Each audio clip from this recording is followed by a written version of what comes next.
أعوذ بالله من الشيطان الرجيم وإني أعوذ بك وذريتها من الشيطان الرجيم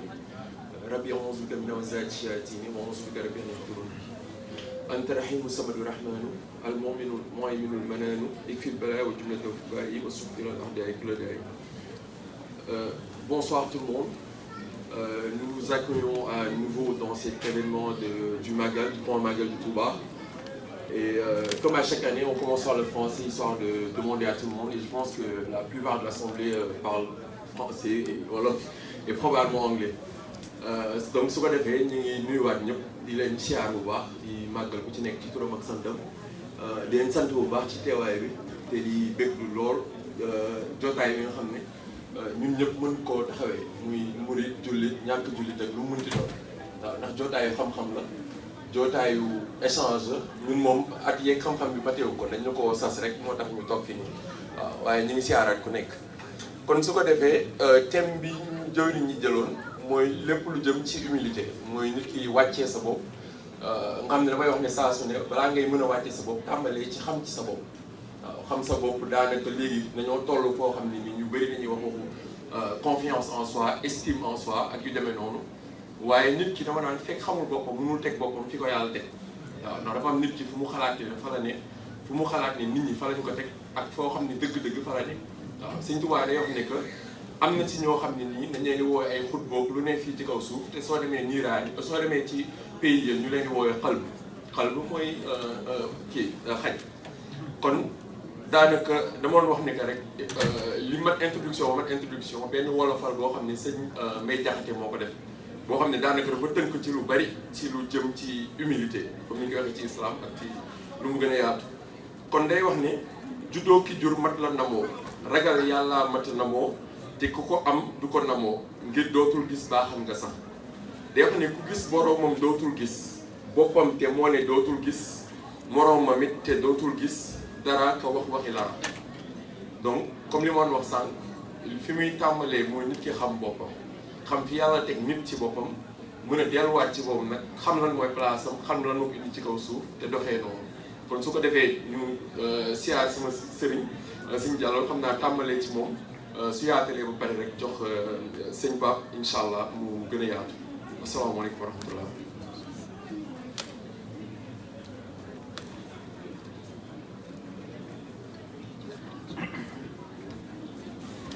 asalaamaaleykum wa rahmatullahi taala wa barakaatu. alhamdulilahi wa kafa thumma salaatu wa salaamu ala nabiyi al-Mustafa wa baad. يقول الشيخ الخديم مدحت النبي الكريم السخي وأرجو به الدهر أن لا أطوح حمدت إلهي الذي جرني إلى خدمة المجتبى ذي الفتوح حمدت إلهي حمدا يفي بخير مزيد على ما أتيح حمدت إلهي الذي جرني إلى خدمة المقتفى ذي السموح حمدت إلهي بشكر له على جذب قلبي لحب النصيح لحب الرسول الذي سرمدا أصلي عليه بمدح مليح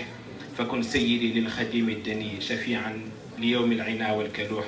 عليك سلام الذي أبتغي لديه ختاما بفوز يريح. gannaaw sant yàlla ak julli ci Yonent bi sallallahu alayhi wa sallam di tàmbale rek di jégalu ci yëkkati kàddu bi parce que arab bi dafa am benn proverbe bu ñuy wax ni aghna sabaahu anil misbah bala yàlla wërsëgale nga am sondeel bi mën na la jëriñ guddi mais bu naaj bi génnee rek sondeel bi dootul la jëriñ su ma gisee kilifa yu fi toog rek daf sondeel laa ci seen kanam quoi. di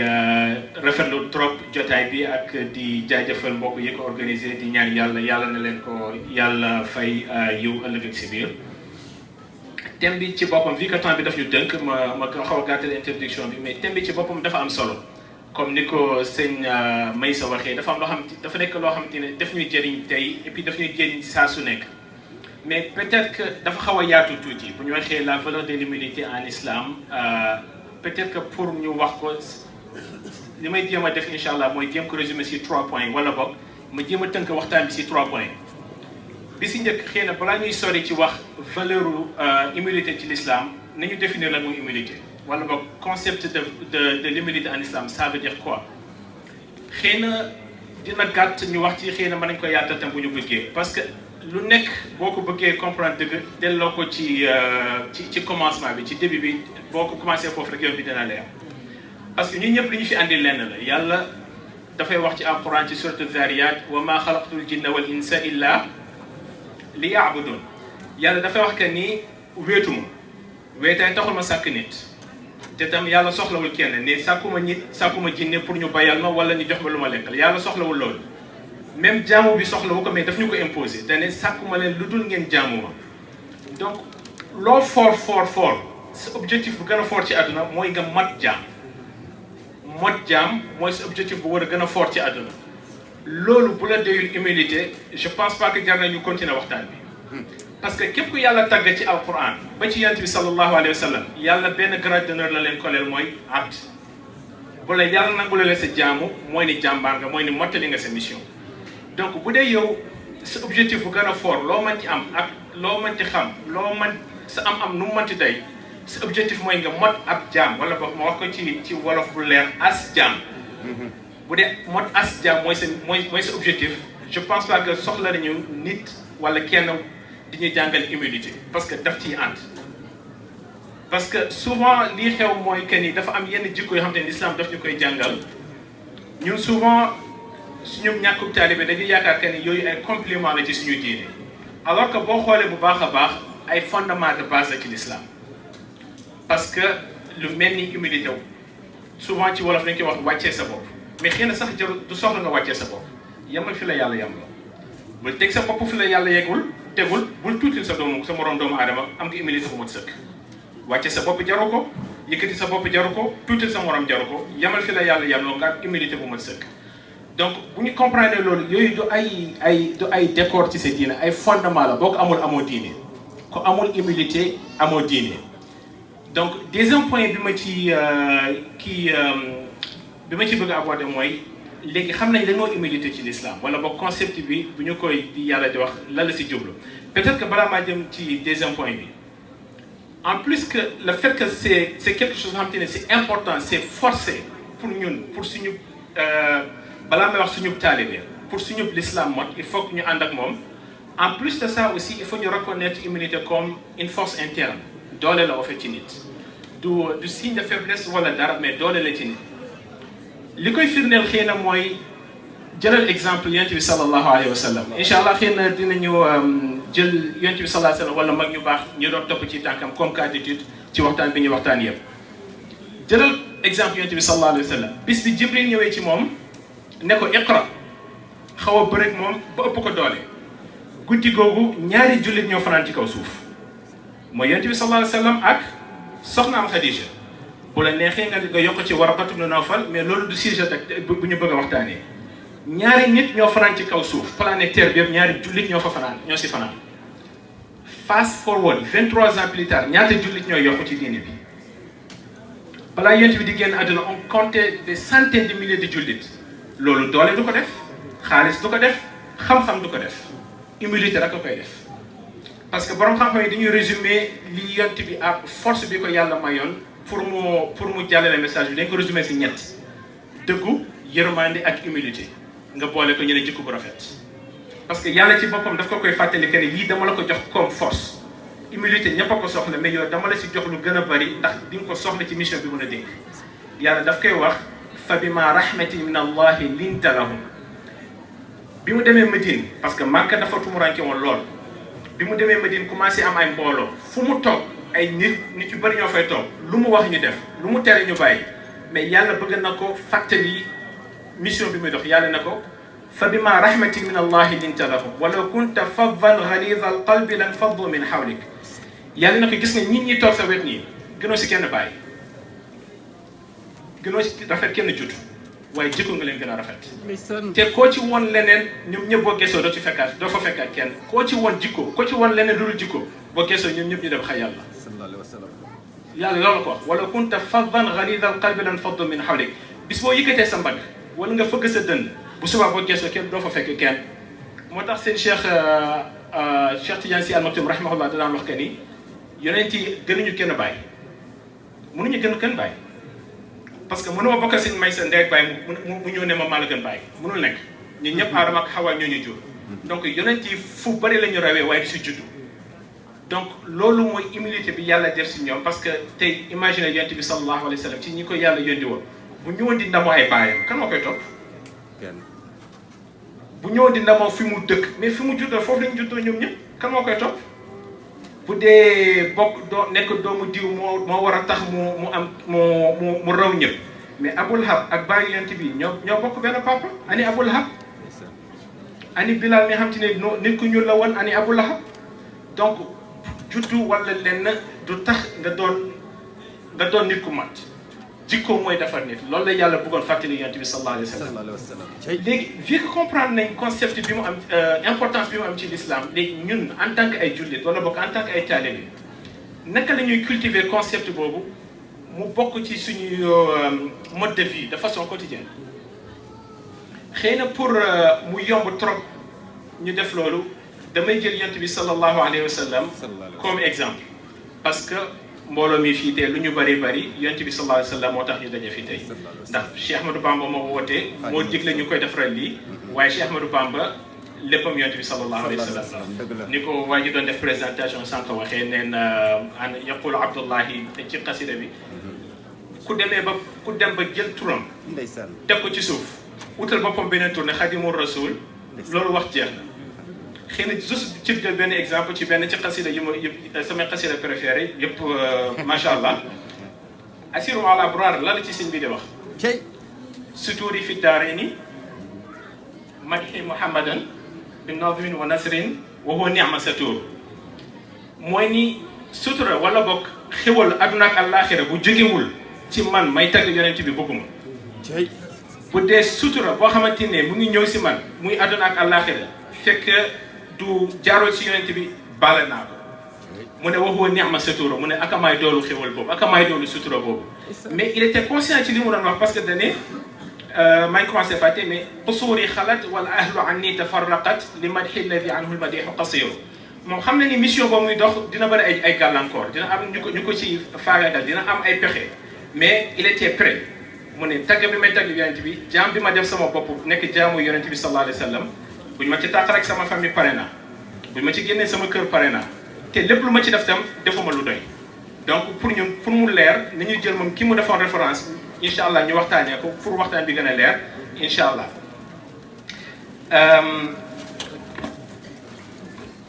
ci Quran yàlla daf ñuy wax ak Quran dafa am benn langage bu muy utiliser boo xaw a sew tuuti boo nekkul nit ko xam te da ngay am attention ci détail rek da ngay manqué yu bari yàlla dafay wax ci Quran laqad kaana lakum fi rasulillahi uswatun hasana ni yàlla ni mu bëggee ñu dundee ko wax na ko ci alquran waaye souvent yàlla danaa la bul xool alquran kii ma la yónni xoolee ni mu defee nga defee ko noonu ni mu doxeel noonu ni muy waxeel noonu ba ci ni muy lekkee yàlla nee na lekkeel noonu donc ñun bu ñu bëggee comprendre lañ mooy humilité dëgg nañ ko xool ci dund yonent bi sallallahu alayhi wa sallam pratiquement exemple boo jël ci dund yonent bi sallallahu alayhi wa sallam mën nga si jàng ay leçons d'humilité yu bari yoo xam te ne yow dina la jëriñ ci sa àdduna ak àllaaxira boo jëlee exemple mën nañ commencé ci këru yonent bi sallallahu alayhi wa sallam suñu yaay Aïcha bi ñu ko laajee kan mooy yonent bi mu ne malgré que moom mooy yonent bi moom mooy li gën li yàlla sàkk mu ne nit la woon comme nit yëpp bu nekkee ci këram mission mooy dox ay soxla njabootam bu dàllam daggee dafay sëgg defar boppam dàllam pourtant yonent bi amoon na Anas mu nekkoon xaadim Anas mënoon nga ko wax que ni ab surga buñ ko dénkoon la yonent bi mën na ko yónni waaye yonent bi nee na ki gën si yéen moo ko xam te ne da ngay doxal sa bopp say soxla mënoon na ko wax yem ci mais dafa wax ji dox bi sallallahu alayhi wa sallam Sayyidina Aïcha mu ne yonent bi sallallahu alayhi wa sallam bu daa ñëw fekk ñu añ ba pare moom mooy dem tibbal boppam añ ñëw toog lekk daawul yónni kenn képp ko yaakaar que ne sa martaba wala sa am dépassé na nga defaral sa bopp yenn yi rek xoolaatal sa bopp ndax yonent bi sallallahu alayhi wa sallam daalam danaan dagg mu sëgg defaral ko boppam yéreem dafay xotteeku moom mu jël puso ak wëñ ñawal ko boppam te pourtant Anas mi ngi foofu bu ko déggoon Aboubacar mu defal ko am na ay milliers de personnes yoo xam te ne ku mu ko déggoon mu defal ko mais c'était juste pour won ñu yoon bi naka la nit da ngay wàcc da ngay yem fi la yàlla yemloo yàlla yëkkati la parce que yonent bi sallallahu alayhi wa sallam dafay wax wa man tawaadaa lillahi rafa'ah parce que humilité mooy loo xamante ne parce que yàlla kenn mënul defal moom bras de fer yàlla nee na boo amee humilité rek man ma yëkkati la waaye boo yëkkati ko rek boo yëkkati sa bopp rek ma wàccee la yàlla dafay doxee ay principe benn ci principe yu mu gën a fonk mooy ne yàlla bëggul ko xëccoog moom te moom mooy al kabiru dul kibriya yi yàlla mooy ku màgg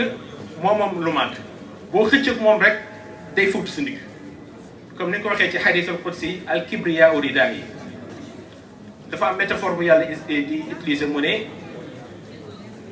al kibriya rëy mooy sama mbàjj bu seetee moom laay sàngoo ku ko xëcc ci man mu fudd sa ndigg boo demee ba yëg sa bopp que ni dara nga wala am nga dara rek xalaatal conséquence su lu lay jural ci ñàkk manque d'humilité peut-être que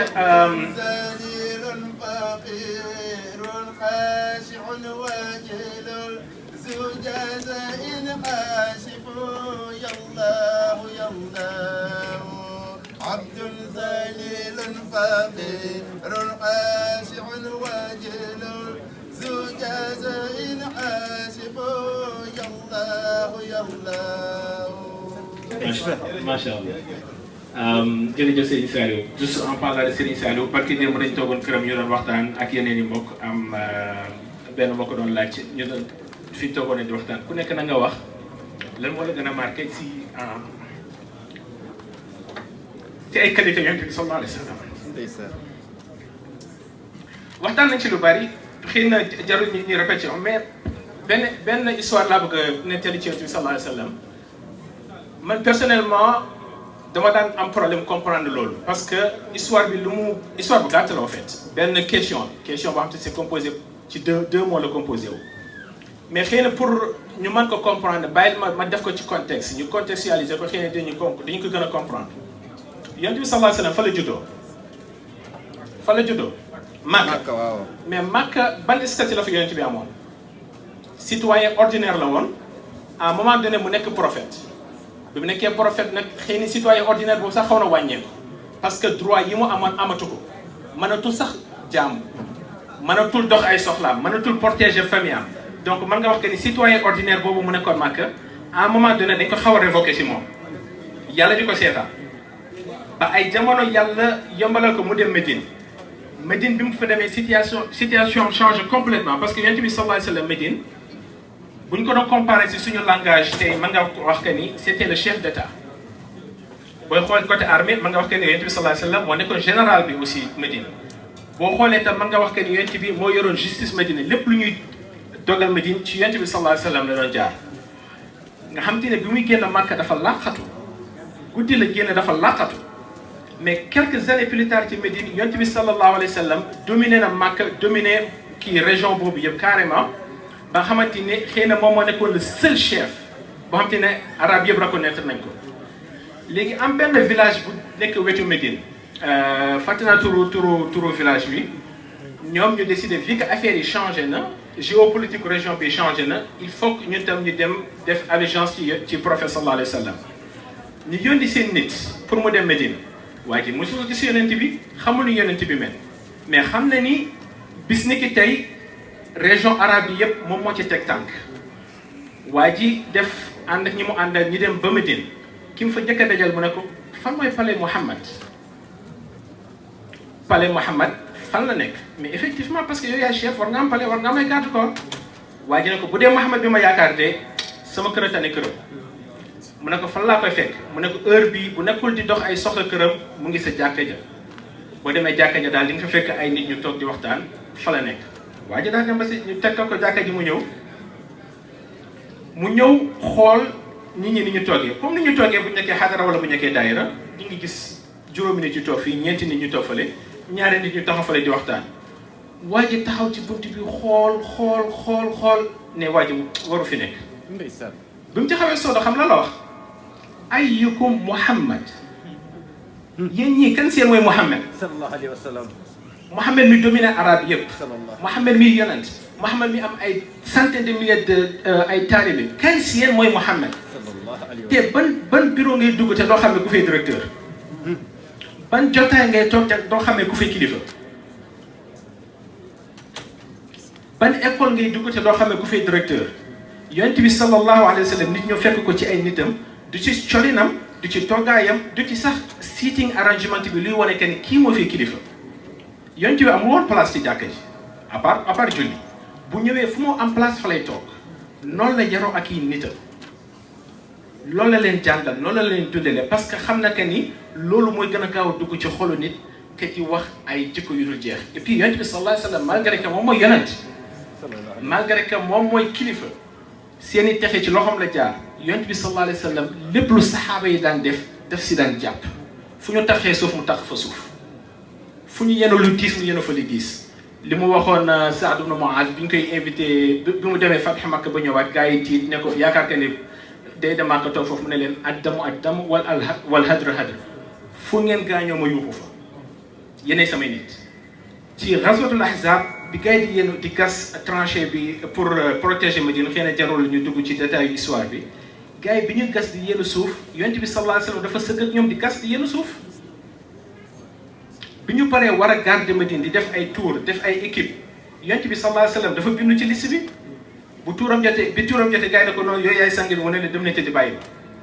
taxaw di war naan xasbi allah wa ni'mal wakil xasbi allah wa ni'mal wakil ba fajar te moom mooy yonent bi sallallahu alayhi wa sallam j'insiste à répéter que ni moom mooy yonent bi pour ñu bàyyi si xel parce que du benn nit ordinaire en fait quoi moo et puis moo gën lépp lu yàlla sàkk sallallahu alayhi wa sallam il n'avait pas à faire ça amul woon pour def loolu soxlawul loolu pour def loolu beneen exemple ci ghazwatu Badr keroog sëñ Pape ak sëñ Xaadim ñu ngi doon waxtaan Pape di ñu fàttali ay histoire ci ghazwatu Badr julli ñi ni ñu néewee woon ak dëgg gi ñu am ba yàlla may leen ndam ci ghazwatu Badr les musulmans ñaata moo nekkoon seen nombre 313 amuñu woon sax ay warukaay yu doy amuñu woon ay fas yu doy donc li ñu mujjee def mooy dañoo regrouper ay équipe chaque 3 personnes ñu jox leen ñu bokk benn fas chaque 3 personnes ñu jox leen ñu bokk benn fas ba si yonent bi sallallahu alayhi wa sallam joxuñu ko fasu boppam sallallahu alayhi wa sallam ñu ne ko yow ak Ali ak Abu Lubaba yéenay bokk fas ok gars yi dem yonent bi moo leen mag moom moo njëkk a yéeg ba tuuram jeex mu wàcc mu ne na Ali yéeg Ali bañ mu ne na Abu Lubaba léegi Abu Lubaba bañ mu ne leen pourquoi gars yi ne ko noonu rus nañu di yéeg yow ngay dox mu ne leen bu leen ma fontoo bu dee da ngeen yaakaar dama màgget aw ma doole ndax ngeen seen bopp bu dee da ngeen yaakaar que ni yéen a ma gën a bëgg a am ay tiyaaba ci yàlla ndax ngeen seen bopp nit laa ni yéen mu daal di wàcc bàyyi Ali yéeg te xoolal yonent bi sallallahu alayhi wa sallam ak Ali moo yar Ali mu wàcc di dox bàyyi Ali yéeg ci kaw fas bi tuuru Ali jeex Ali wàcc Abu Lubaba yéeg yonent bi sallallahu alayhi wa sallam di dox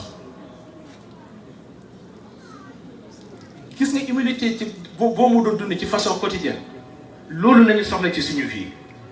buñ ko cultiver rek léppal ñu yomb incha allah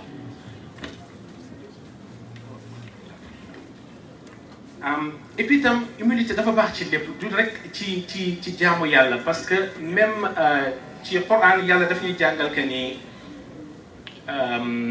xëy na boo ko waroon utal tur dama naan humilité intellectuelle parce que yàlla dafay jàngal yonent bi sallallahu alayhi wa sallam ba ci ni muy waxee ak ñi jullit ak ñi dul jullit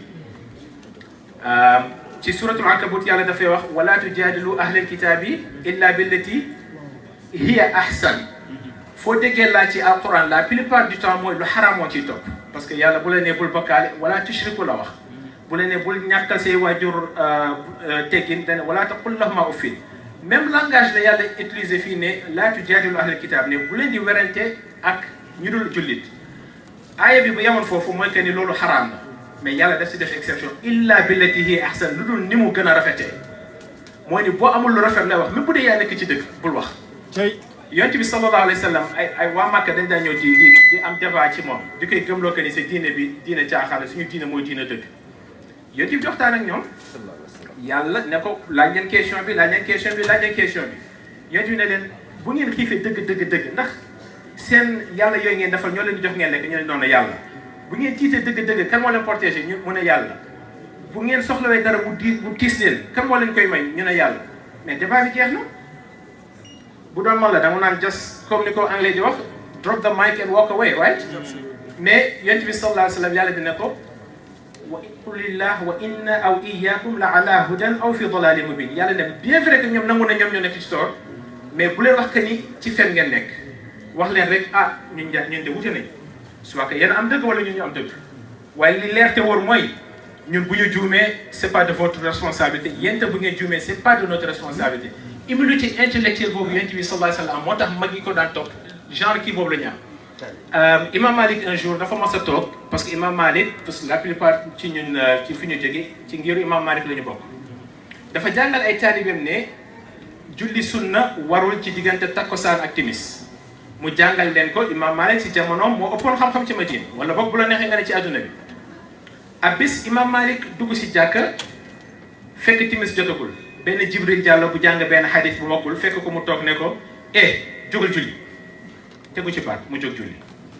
taalibe yi la lendemain gars yi dellu daara ca taalibe ne ko imam ñun xàmmeetuñ la de parce que yaa ngi jàngal leen ba pare def contraire bi mu ne bu dee li ngeen gis démb tax ngeen di wax dama ko def parce que dafa am lu may rus yàlla dafa wax ci alquran wa ida qiila lahum urka'u laa yarka'un damay ragal a bokk ci ñi nga xamante ne bu ñu leen waxee jullil même bu dee foo warte julli nga bañ a julli humilité intellectuelle boobu laa nangu woon am moo tax nanguma xulu ak waa jooju di ko laaj say argument lan la foo teg lii man fii laa teg xadis bi fii laa teg aaya boobu nee na ma jóg a julli rek jóg naa julli loolu dañ ko war a am ci suñu biir li ñu boole ñu boole ko ci li ñu wutee tam ñu boole ko ci ba ci ñu dul julli dafa am benn mbokk bu ma doon waxtaanee benn bi je pense que Cheikh Gaynde Fatma la woon bés mu ngi taxaw ci balcon ñu romb ko ak benn cercueil bu am ay fleur bu rafet affaire yu mel noonu mu xool ko ba yàgg mu ne kii moom kii bi rafet na de bu demee yàlla na fa fekk lu ko gën a rafet ni ko nekkaloon ko si bi kii di woon jullit de mu ne waaye xam nga fa kan moo feesal àjjana il faut nga am humilité wu bañ a jël safara lotissé ko di koy séddale ñeneen il faut nga am humilité que ni àjjana ni nga fa bëggee dem keneen mën na fa bëggee dem noonu amal yéeneel sa morom ni nga yéeneel sa bopp yàlla yombalal la ko incha allah xëy na temps bi gàtt na trop mais juste boo ma mayee juste 2 minutes incha allah. Troisième point bi ma bëggoon wax mooy une fois ñu cultiver humilité boobu nañu bàyyi xel manque de l'humilité lan la ñuy jural lan mooy manque de l'humilité rëy fu ñu ko jàngee ak ku ñu ko jàngal cheytan lu nekk boo ko bëggee comprendre delloo ko ci fu mu commencé bi yàlla sàkkee aadam yàlla lépp lu am yàllaa ko sàkk waaye yàlla ñeenti mbir rek la sàkkee ay loxo muy nit muy arsh muy qalam muy kursi li si des yàlla dinaan kun fayakun yàlla sàkk aadama ci ay loxom yu sell mu ne aadama sujjóodal mu ne safla mu ne iblis sujjóodal iblis bañ yàlla xam na lu tax iblis bañ mais jox na ko chance mu ne ko xoolal li ko yàlla di waxee maa manaaka an tasjuda li maa xalaqtu bi yadayya lan moo tere yow li ma sàkkee samay loxo mën na la sujjóodal ko nga bañ foo ko teg astakbarta am kunta minal aalin da nga rëy wala da nga yaakaar yaa ko ëpp iblis ne ko maa ko gën a rafet juddu ana xayru minhu maa ko gën a rafet juddu foog foo demee ba nga nar a jël sa mbokku nit nga teg ko ci suuf rek xalaatal conversation boobu iblis amoon ak yàlla maa ko gën pourquoi parce que kër gi laa juddoo moom kër ga la juddoo te boo ko xoolee ci côté zahir iblis moom ak aadam ci zahir en tout cas iblis moo ëppoon li mu jaamu yàlla aadam ci jamono boobu iblis moo ëppoon aadam xam-xam ci jamono boobu mais lu mu ko jëriñ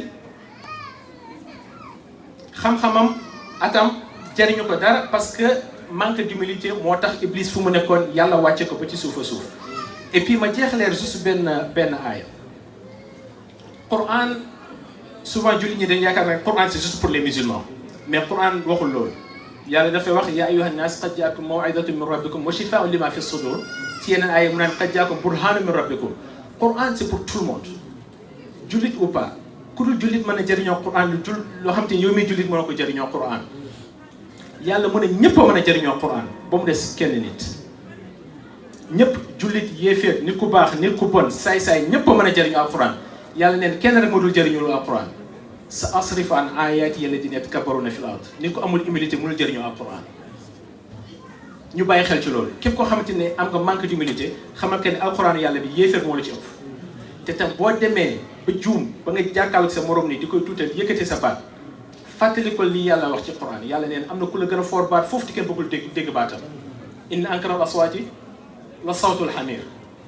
yàlla nee na mbaam ngeen jégal ma mbaam moo la gën a foor baat foofu ti kenn bëggul dégg baatam boo demee ba jàkkaarloog sa morom ni bu ko suufee yëkkati sa baat sa kaw fàttali ko la aaye boobu di baalu àq trop ci kàddu gi lépp lu si jubadi ci sama matadi la lépp lu ci jub ñu koy delloo suñu borom subhanahu wa taala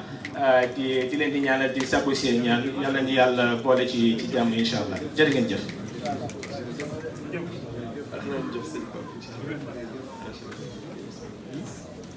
waaw asalaamaaleykum wa rahmatullah xanaa dina jafe lool xam naa ni gis ngeen li ma leen doon wax sànq di sant bu baax suñu borom moom mi nu boolee jëmm yi maanaam ba nu mën a maanaam taataan ci seen xam-xam wax ji rafet na sell na tey set na leer na yal na la suñu borom fay yàlla yokk xam-xam bi gën koo leeral xanaa jafe na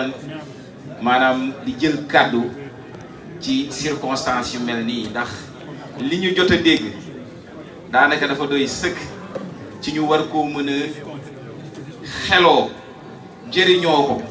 mun koo yóbbaale muy ab yóbbal képp ku fi ne xanaa boo gisee ñu choisir thème bi muy humilité mooy maanaam ñun yoon bi nu topp nga xam ni daanaka ci yoonu sufiyanke yi la dafa tënku ci ñetti mbir waaw dafa tënku ci ñetti mbir ndax sëriñ bi dafa ne Tuubaa ñu ne ko mu ne li habdin muridin faw nga doon habd doo ko doon murid mooy li mu doon wax sànq boo nanguwul garaadu abdu te garaadu abdu du ñëpp ko mën a am doo mën a doon ab murid mu ne Tuubaa li abdin muridin ñu ne ko yemul foofu mu ne saadiqin nga dëggal mu ne ñooñu nag nu ñu leen di xàmmee mu ne lahumoo ñu ne mu ne bi xidma aw hubbin aw haadiyatin loolu nag sëñ Basiiru Mbàkke Xelkom yàlla na ko suñu borom fayal moo nu ko leeralal ba mu leer nañ mu ne ñett yi ñu leen di xàmmee mooy lan nangoo liggéey woyof te tabe mu ne murit day nangoo liggéey day woyof day tabe waaw kon ku ngeen gis nanguuta liggéey mu ne moom ab murit la moom moo ci boole boppam waaye bokku ci ndax ki sanc yoon wi kenn dongu la te moom loolu la wax du dëgg waaw képp ku la ne it fii laa bokk ne la murit laa te woyofut jàppal ne moo ca boole boppam waaye bokkagu ca képp it ku la ne murit laa te tabewut bu ca boolee boppam it moom moo ca boole boppam waaye bokkagu ca loolu nag dafa doon taarix ci sufiyanke yi moo tax nañu sant yàlla bu baax a baax ci yoon yi ñu topp ñu jéem koo xam lan la ndax yoon saa salaam bi mu fi newee mag ñi nga xam ne ñoo toppoon ci moom di ay saxaabaam ñëpp xam nañ ne maanaam Seydina Omar li mu rawee ñëpp mooy nangu gu mu gën a nangu ñëpp bi ñu wootee xareb Uhud muy fu sore bari na ñoo xam ne ñoo doon yëkkati seeni loxo naan maa gën a bëgg yonent ci saa salaam maa gën a bëgg lislaam danoo dem uteewu ay ngànt sama xeet gi dem ne ko ñun kat sang bi dañuy doog a jël soxna xam naa ne comme que yoon wi daa sori dañu bëgg rek nga dimbalenu bu ko defee ñu daal di desat suñuy soxna moom it ca mbaax ga ca gore ga ak ca na ko yàlla di déeyee yàlla déey ko ne ko ñii day naaféq lañ rek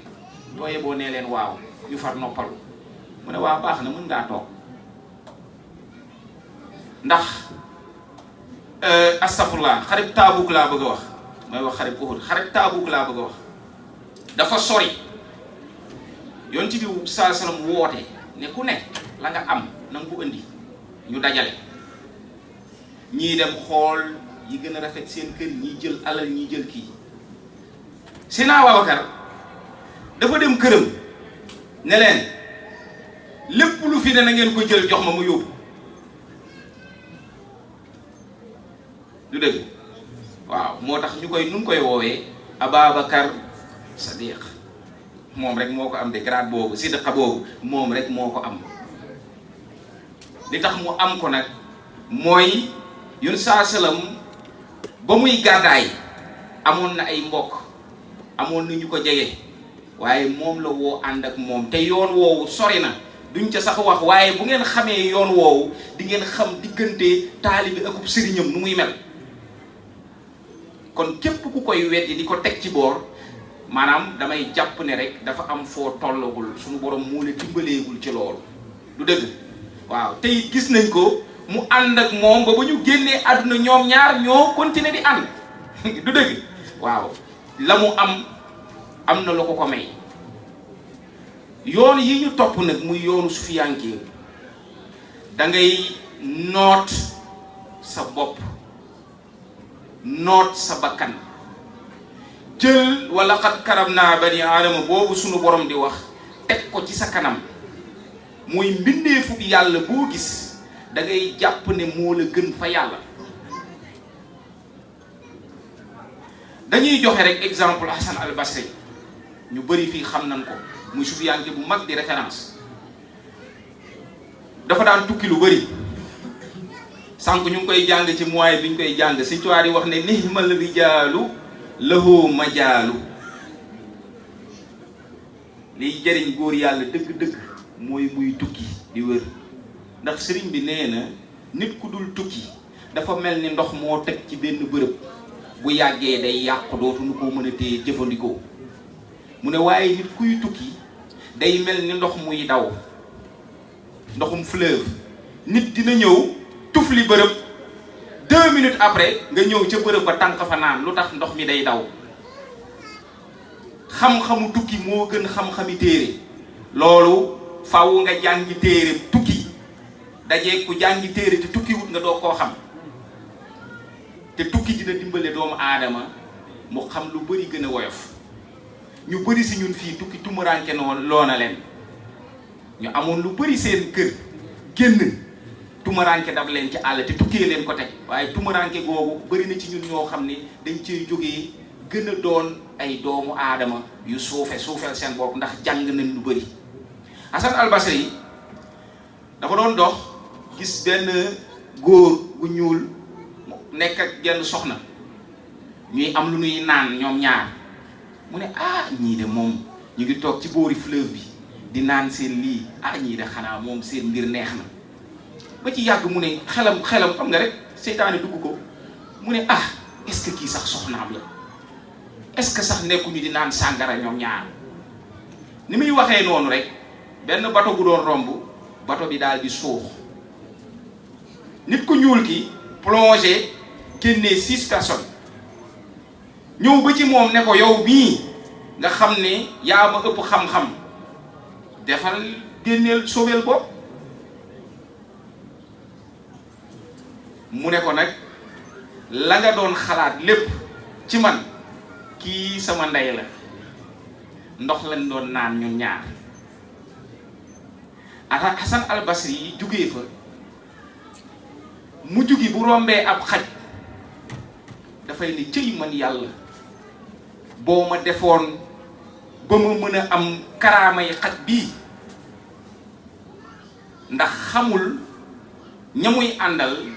ay taalibeem ne ko waaw yow sëñ bi lu tax ngay waxee nii mu ne dama xamul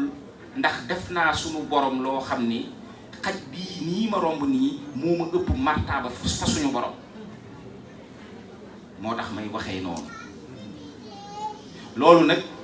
dafa nekk loo xam ni lu am solo la man li may faral di wax mooy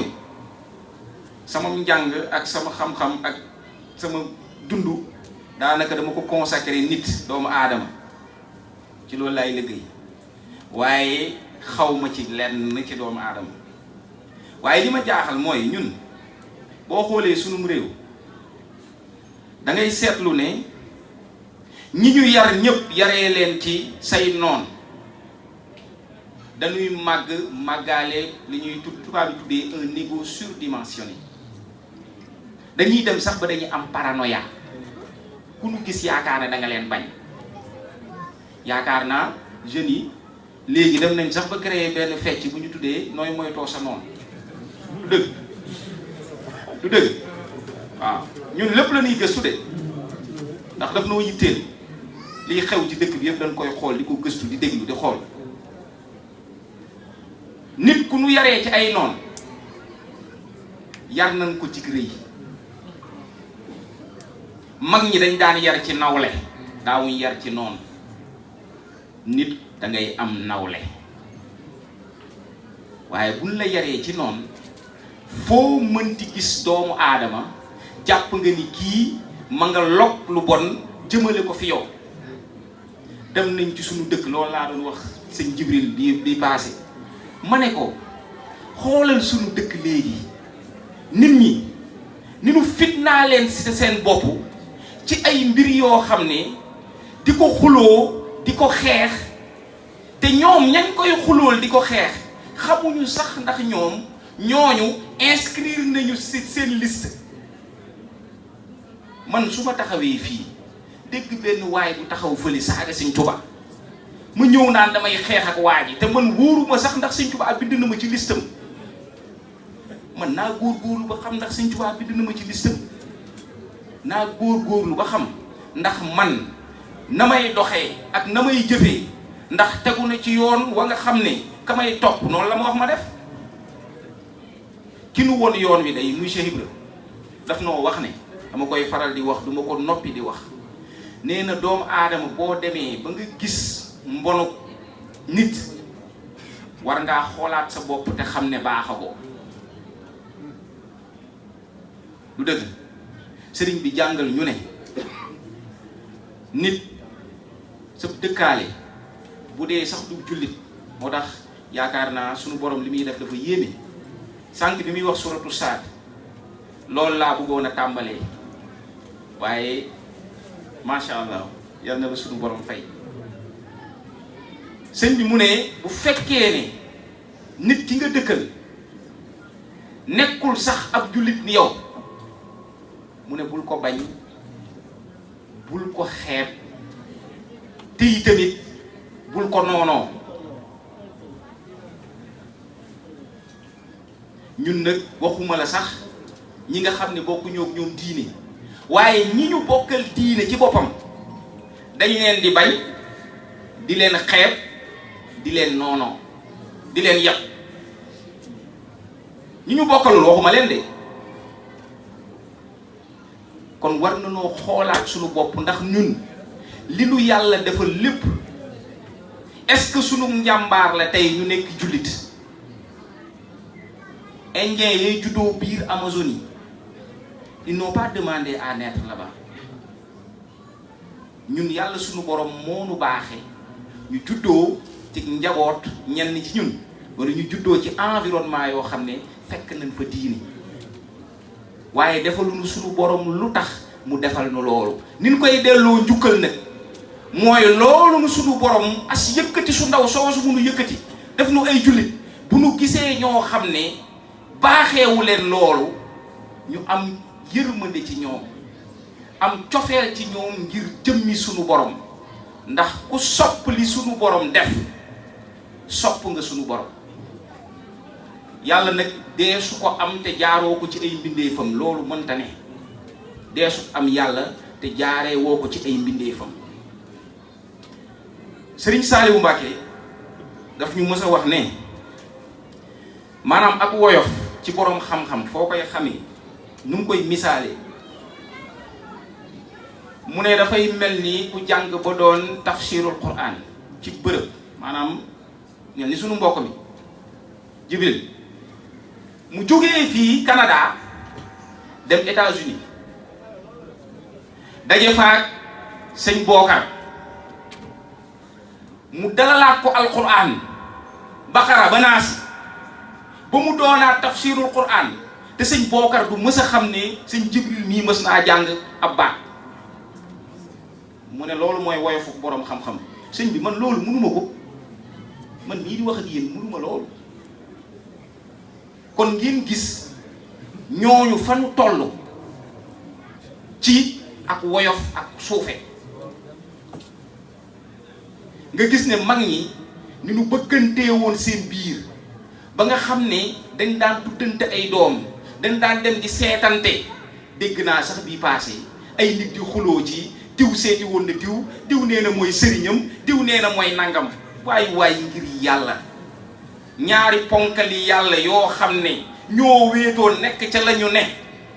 wax dëgg yàlla boo naafequl war ngaa mën a maandu ca xam lañu séqoon ñoom ñaar. mandu dafa am njariñ mandu dafa bokk ci qualité yi ngay xam ne moo lay dimbali nga mën a am woyof mandu nag moo jafe ci jamono ji ñu nekk nii waaw sëñ Jibril ñu ngi lay sant bu baax a baax a baax a baax a baax ñu ngi lay sant bu baax rafetlu nañu lool kaddu yi rafetlu nañu lool teewaay bi te itamit comme ni nga ko waxee kilifa yi toog fii ñu ci bëri ci ñoom seen suñu borom moo leen yitteel moo tax ñu ñëw fi du suñu jëmm yi li ñuy waxi tamit daanaka am xam nañ lu ko raw fuuf toog ak moom waaye ak woyof ak mu ndimbal moo tax fu nu woote ñu ñëw loolu nag ñu ngi leen ciy sant bu wér a wér a wér a wér ndax ku dul sant nit doo sant suñu borom du dëgg ñu bàyyi xel rek ci ne ñun ay jaam yu xeebu lañu bés boo xalaatee lu bon ci sa morom balaa muy génn ci sa làmmiñ na nga xalaat sa bopp yow sax mbon yàlla ñuy suturaal loo xam ne bu feeñoon ñi ñu wekk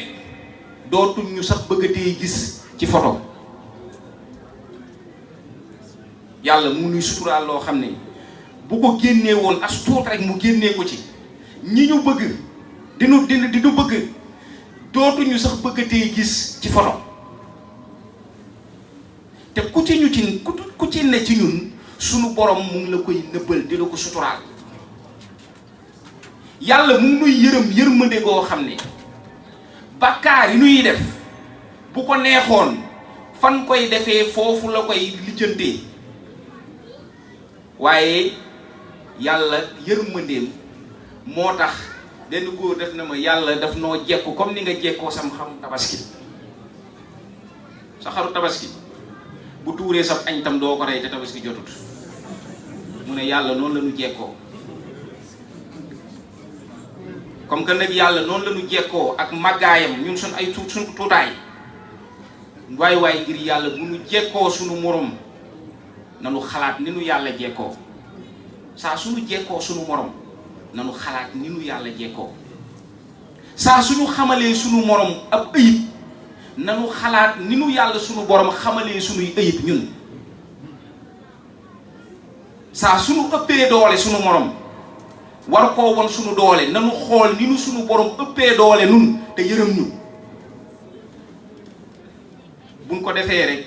wax dëgg neex yàlla dinañ mën a am ak dund gu teey te bu nu yeggee fa suñu borom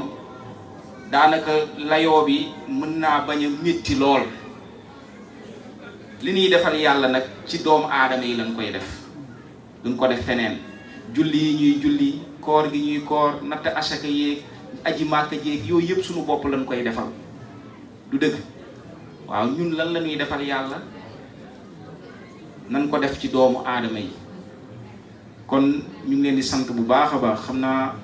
mënunoo guddal ndax sa xam-xam bu bëriwul doo mën a guddal waaye di santaat seen Jibril bu baax a baax a baax wax dëgg neex yàlla sant nañ bu baax asalaamaaleykum wa rahmatullah di santaat bu baax rek di santaat bu baax sama sëriñ tamit daanaka waxtaan bi neex na yaatu na ba fi ñu toll nii daanaka dañu war a poser ay question waaye comme ni mu ko waxee sànq daanaka li ngeen waxtaan yëpp dafa tënkuwaat ci seen domaine la sax ci ay études yoo xam ne temps yi la génn yàggul bu Duke University donc li ñu doon wax nee nañ ñi nga xam ne ñoo am vertu boobu nga xam ne mooy humilité nee nañu li ñu seetlu mooy que ñoom du ñu xaar ci nit dara non seulement du ñu xaar ci nit dara waaye dañoo gis ne que ñoom ni ñuy jëflanteeg nit ñi dañoo am kii bu égalitaire mooy que maanaam dañuy yemoo nit ñi te nee nañ dëgg-dëgg ñoom sax ñi nga xam ne ñoom ñoo la ñu gëm ne ñoo humble nee nañ ñoom ñoo gën a am perception de la réalité maanaam ni mbir yi demee dëgg-dëgg nee nañ ci noonu moo tax ñoom ni ñuy jëflanteeg nit ñi ni ñuy échanger teeg yooyu noonu yëpp daanaka luy dëggu lay doon ci sens yëpp te ñoom daanaka ay études saayir la comme ni ma koy waxee donc comme ni ko sama jëriñ indee nga indee ko tamit dafay delluwaat loolu moo tax Sëñ Tuubaa day wax ne soo demee ba bëgg a rëy seetal sa jëmm ji ni mu mel da seet beneen jëmm bi nga janoo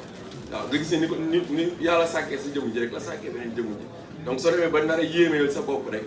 xamal ne que li ngay def ak ni sa jëmm ji di fonctionner noonu la keneen di fonctionner donc laa rek loolu day tënkaat ci loolu comme ni koy waxee rek saa su ne tamit contraire bi mooy arrogance leneen li nga xam ne tamit moo ciy am mooy que nit ki nit comme li may wax fi ngay teg sa bopp donc nit ki su seetee loolu noonu yëpp jarul muy teg foofu fu bëri te loolu rek moo waral lii nii daanaka ñun am ñu xam-xam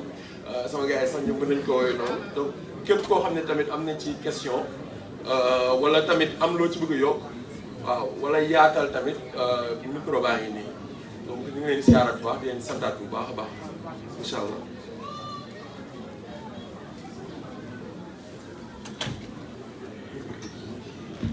waaw xam naa ku ci am ab laaj rek wala contribution rek incha allah rabbi ñu jël ñetti question bu soob yàlla parce que xam naa ni temps bi mi ngi dem te waxtu géew bi jot na incha allah.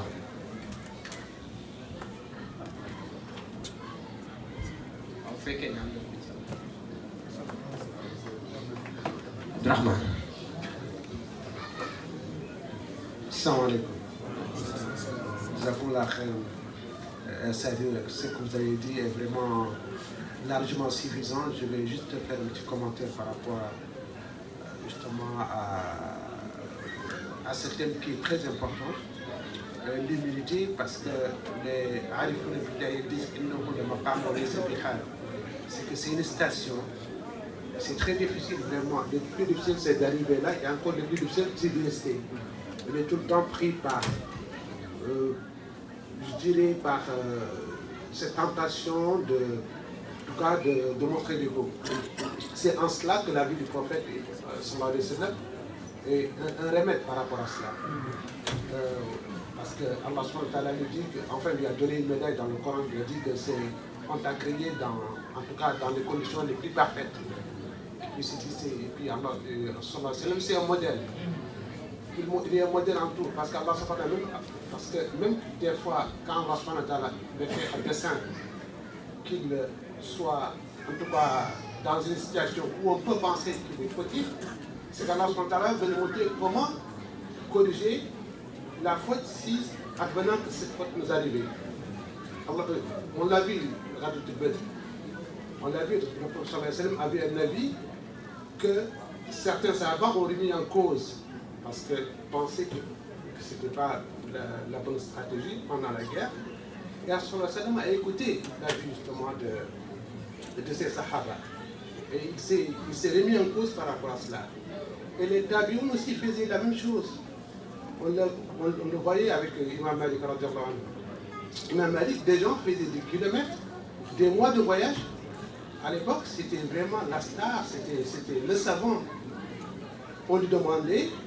sur telle ou telle question, sur une centaine de questions, il n'en répondait des fois, il ne donnait une réponse qu'à une seule ou deux questions. Alors que des gens avaient voyagé pendant 6 mois. Et puis les gens étaient éveillés, ils disaient, comment se fait-il que lui, qui est qualifié du savant de l'époque, qui ne répond qu'à une seule question, c'est quand même déroutant. Il disait, mais écoute, rentrez chez vous et dites-leur que Imam Malik ne sait pas. Il le disait. On le voyait également chez son prédécesseur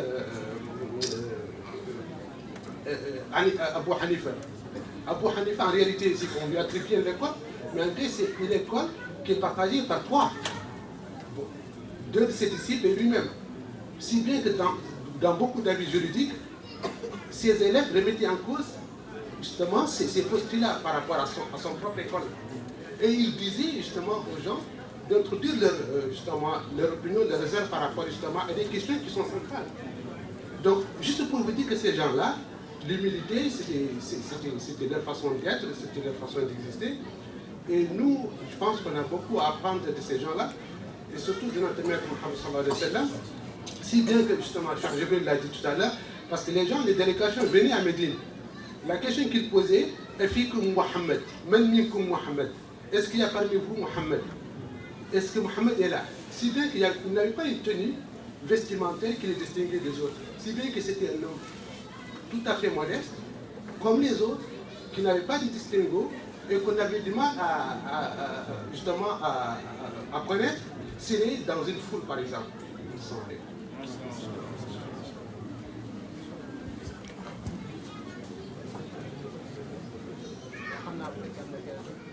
Comme question rek bu soobee yàlla.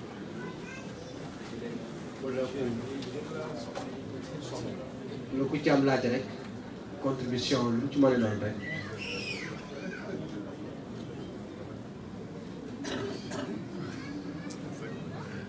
waaw xam naa ni xam waxtaan bi de moo mat rek xam naa ni kon macha allah ndaxte